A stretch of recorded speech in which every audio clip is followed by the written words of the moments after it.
प्रिय विद्यार्थियों नमस्कार। आज की कक्षा में आप सभी का स्वागत है। मैं विवेक शुक्ल आज आप सभी के सामने कबीर की साखियां इस पाठ को प्रस्तुत करने जा रहा हूं।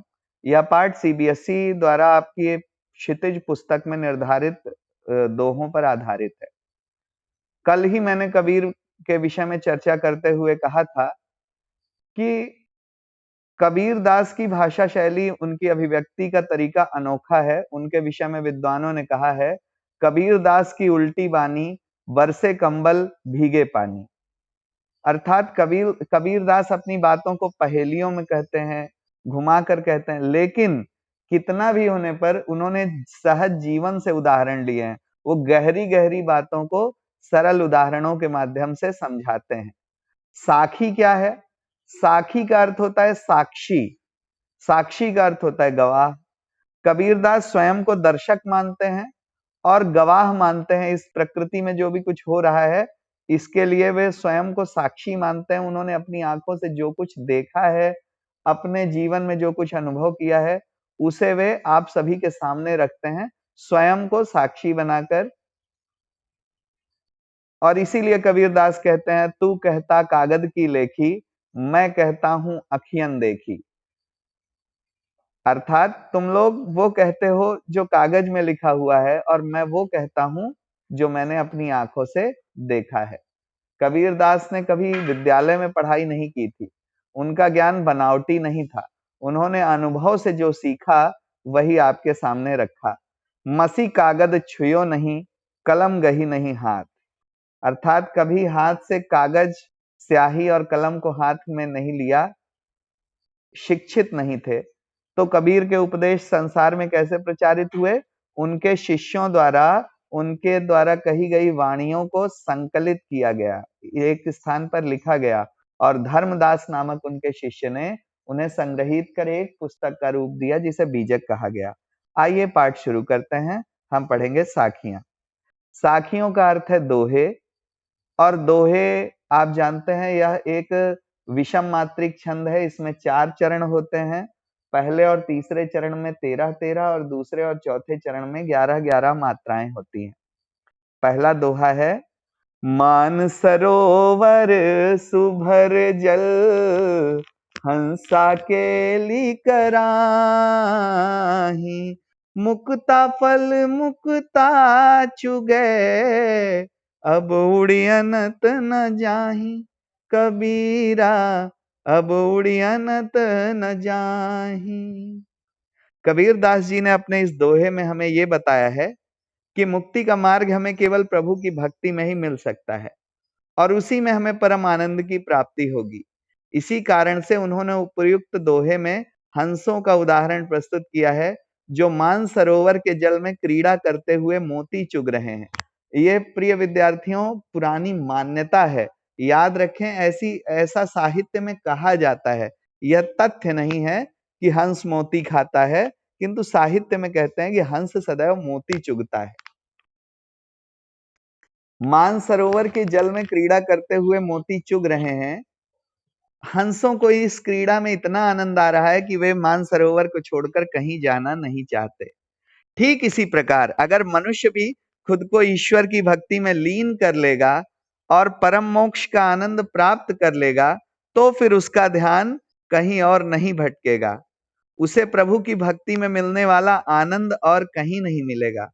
फिर वह प्रभु की भक्ति में ही मग्न रहेगा और इस मार्ग को छोड़कर कहीं और नहीं जाएगा। प्रिय विद्यार्थियों, मानसरोवर और हंस यहाँ प्रतीक हैं। मानसरोवर का अर्थ है हमारे अपने भीतर, हमारा अपना मन, और हंस का अर्थ है आत्मा। कबीर हंस शब्द का प्रयोग आत्मा के लिए करते हैं सदैव। और कबीर के अन्य पद भी हैं, उड़ जा हंस अकेला, अर्थात हे आत्मा, तुम अकेले आए थे और तुम्हें संसार से अकेला जाना है। तो कबीर दास जी ने यहाँ कहा है कि जो व्यक्ति मुक्ति का आस्वादन प्राप्त कर लेता है, जो संसार के सच्चे रहस्य को जान लेता है कि ये जो माया मोह के बंधन है, ये आवरण झूठे हैं, और जीवन का अंतिम उद्देश्य जीवन के सत्य का साक्षात्कार और ईश्वर की शरणागति ही है, जो ये बात जान लेता है और जो ईश्वर के साक्षात्कार का आनंद प्राप्त कर लेता है, वो मानसरोवर में क्रीड़ा करते हंस के समान होता है। वह मानसरोवर छोड़कर अन्यत्र कहीं जाना नहीं चाहता। यहाँ मानसरोवर और हंस आध्यात्मिक प्रतीक हैं। हंस जीवात्मा का प्रतीक है और मानसरोवर जीवात्मा के मन का। अब आपको अगर सचमुच ज्ञान है तो आपकी दृष्टि अंतर्मुखी हो जाती है। आप दुनिया के सामने ढिंढोरा नहीं पीटते, आपको कहने नहीं जाना पड़ता, आपको वह आनंद स्वयं ही मन के भीतर भीतर मिलता रहेगा। जिस प्रकार कोई गूंगा व्यक्ति गुड़ का स्वाद नहीं बतला पाता, उसी प्रकार जो व्यक्ति ईश्वर को सचमुच पा चुका है वो दूसरों के सामने घोषणा करने, ढिंढोरा पीटने नहीं जाता। आइए बात करें दूसरे दोहे की। कबीरदास कहते हैं, प्रेमी ढूंढत मैं फिरूं, प्रेमी मिले न कोई, प्रेमी को प्रेमी मिले, सब विष अमृत होई, कबीरा सब विष अमृत होई। इस साखी में संत कबीरदास जी ने संसार में सच्चे भक्तों की कमी के बारे में बताया है। जो व्यक्ति प्रभु की सच्ची भक्ति करता है वह कभी भी दूसरे मनुष्य को उसकी जाति, धर्म या काम के लिए नीचा नहीं दिखाता, न ही नीचा समझता है। वह सभी मनुष्यों को समान भावना से देखेगा और हर मनुष्य से एक समान प्रेम करेगा। यहाँ प्रेमी का अर्थ ईश्वर प्रेमी है और कबीरदास ईश्वर के भक्तों को ढूंढ रहे हैं। वे जानते हैं कि सत्संग में ही सच्चा सुख है। प्रिय विद्यार्थियों, गोस्वामी तुलसीदास जी ने रामचरितमानस में बहुत सुंदर लिखा है कि तात स्वर्ग अपवर्ग सुख, धैर्य तुला एक अंग, तूल न ताहि सकल मिली, जो सुख लव सत्संग। अर्थात स्वर्ग और अपवर्ग का सुख भी उस सुख की तुलना नहीं कर सकता जब आपको अच्छे लोगों के दर्शन होते हैं, अच्छे लोगों से मिलना होता है। संसार में अच्छे और खराब लोग होते हैं बच्चों, और आपको ही तय करना होता है कि आप कैसे लोगों के साथ रहना चाहते हैं, कैसे लोगों से बात करना चाहते हैं। अगर आप हर किसी से उलझेंगे तो आपका जीवन अत्यंत कठिन हो जाएगा। अतएव अच्छे लोगों से ही मित्रता रखिए, जिनके साथ आपको कुछ सीखने को मिले। Be aware about company you keep, अर्थात अपने संग के विषय में सावधान रहिए। कवि के अनुसार जब दो सच्चे प्रभु भक्त आपस में मिलते हैं तो उनके बीच कोई भेदभाव, ऊंच नीच, क्लेश इत्यादि बुरी भावनाएं नहीं होती। जब दो सच्चे भक्त एक दूसरे से मिलते हैं तो जाति पाति, दूसरे धर्म का व्यक्ति, अछूत कहलाने वाला व्यक्ति सभी प्रेम के पात्र होते हैं। इस तरह पाप पुण्य में परिवर्तित हो जाता है। लेकिन आज की दुनिया में दो सच्चे भक्तों का मिलन दुर्लभ हो गया है। प्रिय विद्यार्थियों, कबीरदास जी ने एक अन्य दोहे में कहा है, जाति न पूछो साधु की, पूछ लीजिए ज्ञान, मोल करो तलवार का, पड़ी रहन दो म्यान। अर्थात तलवार का मूल्य होता है उसके कवर, उसके खोल, यानी जिसमें तलवार रखी जाती है उसका कोई खास मूल्य नहीं होता। अतएव कोई भी साधु व्यक्ति, सज्जन व्यक्ति दिखाई दे तो कभी जाति पाति की बात मत कीजिए। वो क्या ज्ञान की बात कह रहा है उसे सीख लीजिए, इसी में आपकी मुक्ति है। अगला दोहा देखें प्रिय विद्यार्थियों। हस्ती चढ़िए ज्ञान का, सहज दुली चाडारी, स्वान रूप संसार है, भूखन दे झक मारी, कबीरा भूखन दे झक मारी।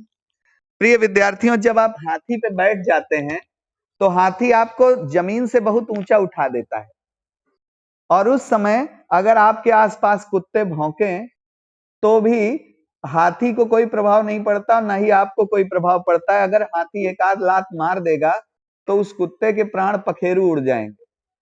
तो संसार जो है, जो भौंकता है आप पर, वह श्वान के समान है, और ज्ञान जो है वो हाथी के समान है। अगर आपको पता है कि दुनिया में 99% लोग भी गलत कार्य कर रहे हैं और आप सही मार्ग पर चल रहे हैं, आप उन 1% में हैं, तो आप ज्ञान रूपी हाथी पर आरूढ़ हो जाइए। अर्थात अपने ज्ञान रूपी हाथी की सवारी कीजिए, आप अपने ज्ञान का भरोसा कीजिए। संसार आपको समझाएगा कि आजकल वो जमाना नहीं रहा, अब ये बात सही नहीं है, अब दूसरी बात सही है। तो आपको आवश्यकता नहीं है कि कोई गलत बात आप सीखें। अच्छी बातें सीखने में आपको जो है शर्मिंदा नहीं महसूस करना चाहिए, और खराब बातें तो आपको कोई कितना भी सिखाए सीखनी नहीं चाहिए। इसीलिए कबीर दास जी ने कहा कि सहजता रूपी दुलीचा, दुलीचा का अर्थ है कपड़ा, हाथी के ऊपर बैठेंगे तो आसन बिछाएंगे, तो हाथी, ज्ञान रूपी हाथी की सवारी कीजिए और उसके ऊपर सहजता, सहजता क्या अर्थ होता है? ज्ञान मिल गया तो बनावटी मत हो जाओ, स्वाभाविक रहो। सहजता का दुलीचा बिछा लो, सहजता की चादर बिछा लो और उस पर बैठ के सवारी करो। श्वान का अर्थ है संस्कृत में कुत्ता को कहते हैं।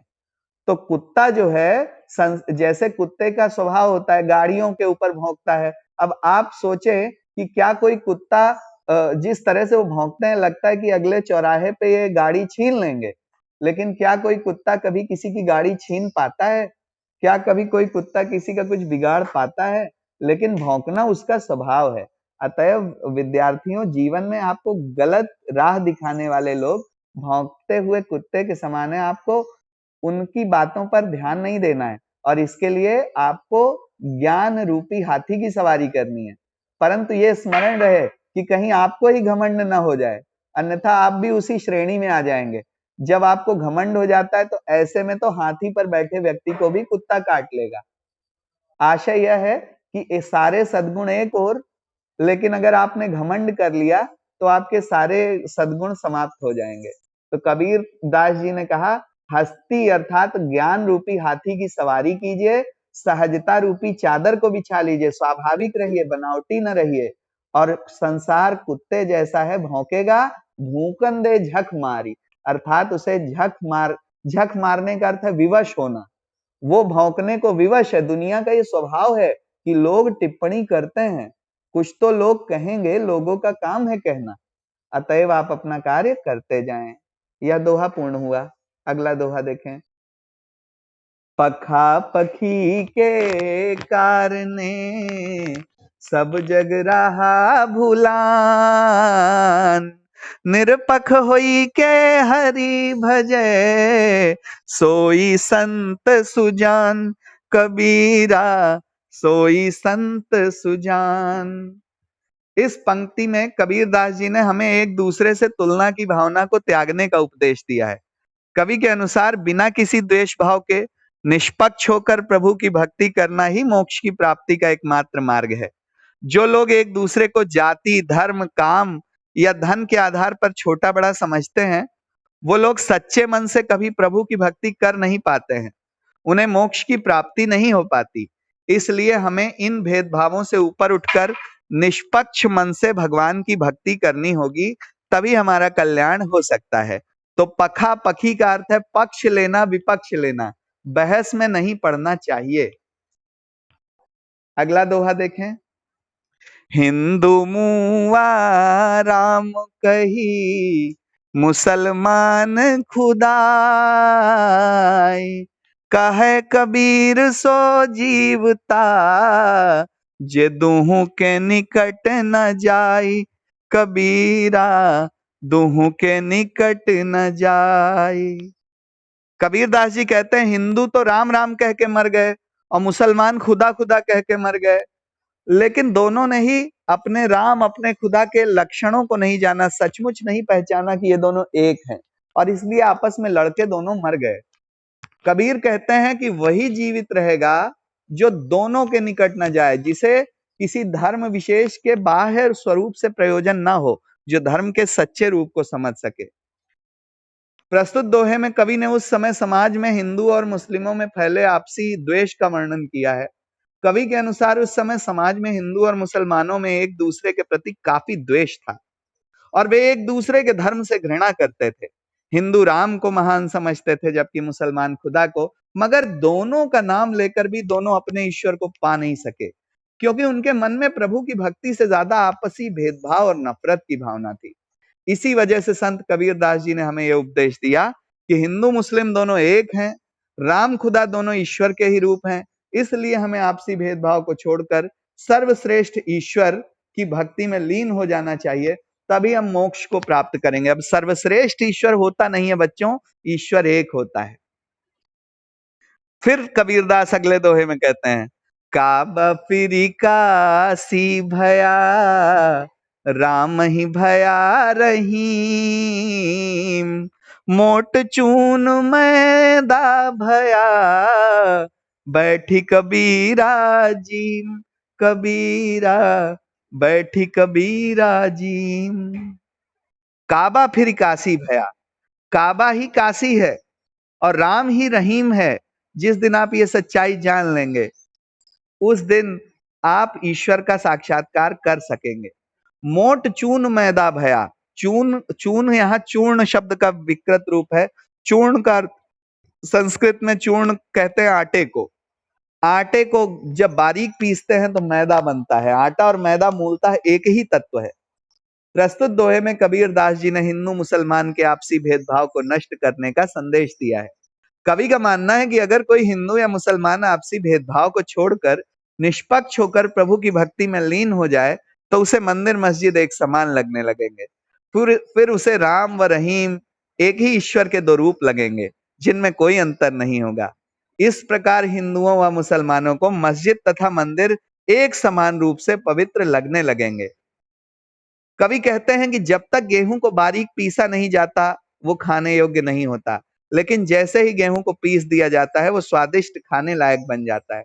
ठीक इसी तरह से हमें अपने बुरे भावों और विचारों को एकता की चक्की में पीसकर सद्भावना के आटे में बदलना होगा। फिर हमें एक दूसरे के धर्म में बुराई नहीं दिखेगी, हमें उसमें केवल प्रभु की भक्ति का संदेश दिखेगा। जिस दिन ऐसा हो जाएगा उस दिन हिंदू मुसलमान एक साथ बैठकर प्रेम से खाना खाएंगे। बैठ ही कबीरा जीम, जीम का अर्थ है बैठकर खाना खाओ। कबीर दास कहते हैं कि तुम में भेद नहीं है। और अंतिम दोहा इस प्रकार है, कबीर दास जी जाति पाति का विरोध करते हुए कहते हैं, ऊंचे कुल का जन्मिया, जे करनी ऊंच न होई, सुवरन कलश शुरा भरा, साधु निंदा सोई, कबीरा साधु निंदा सोई। कबीरदास कहते हैं ऊंचे कुल में जन्म लेने वाला व्यक्ति, उसकी करनी यदि ऊंची नहीं है, वो गलत सलत काम करता है, अनैतिक कार्य करता है, तो ऐसा नहीं है कि वो ऊंचे कुल का हो गया, में जन्म ले लिया तो बड़ा सम्मान पाएगा। अरे आप कहीं भी जन्म लें, मनुष्य अपने कर्मों से ही सम्मान पाता है। सुवर्ण कलश शुरा भरा, कबीरदास उदाहरण देते हुए कहते हैं, जैसे कोई सोने का कलश हो लेकिन उसमें शराब भरी हो, तो साधु व्यक्ति सज्जन लोग उसकी निंदा करेंगे। ऐसा नहीं है कि सोने के कलश में भरे होने के कारण शराब का भी सम्मान भर जाएगा। सोना मूल्यवान है किंतु शराब त्याज्य है। अतएव कोई व्यक्ति कितना भी बड़े कुल में पैदा हुआ हो, लेकिन अगर उसको इस बात का घमंड है कि हम इस कुल में पैदा हुए हैं और हमारी जो मर्जी है वो काम करेंगे, तो ऐसा व्यक्ति सदैव निंदनीय है, वह कभी सम्मान प्राप्त नहीं कर सकता। तो प्रिय विद्यार्थियों, इस प्रकार हमने कक्षा 9 में क्षितिज पुस्तक में कबीरदास जी द्वारा लिखी गई जो साखियां हैं उन्हें पढ़ लिया है। आज की कक्षा में बस इतना ही रखेंगे, कल हम फिर मिलेंगे। धन्यवाद। आपका दिन मंगलमय हो। एक एक करके आप क्लास को लेफ्ट कर सकते हैं।